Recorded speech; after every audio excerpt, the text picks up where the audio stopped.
Boleh Pak. Sedikit komentar Pak. Sedikit ini Pak. Dukungan langsung ya Pak. Ini Pak, rekapannya Pak. Pak Edi boleh nggak Pak Edi? Pak Edi.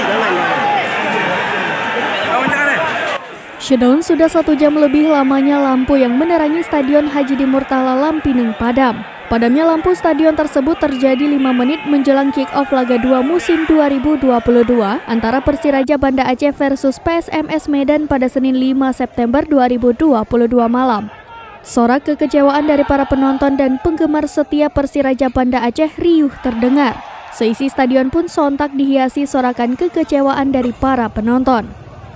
Akibat padamnya lampu Stadion Haji di Murtala Lampineng, Gubernur Sumatera Utara Edi Rahmayadi yang datang langsung untuk menyaksikan tarung tim kebanggaannya PSMS Medan terpaksa keluar dari dalam stadion. Edi enggan berkomentar saat ditanyai wartawan bagaimana tanggapannya terkait padamnya lampu tersebut. Edi dikawal ajudannya yang langsung keluar dari Stadion Haji di Murtala Lampineng. Gubernur Sumut Edi Rahmayadi meninggalkan Stadion Haji di Murtala Lampineng pada pukul 20.57 waktu Indonesia Barat.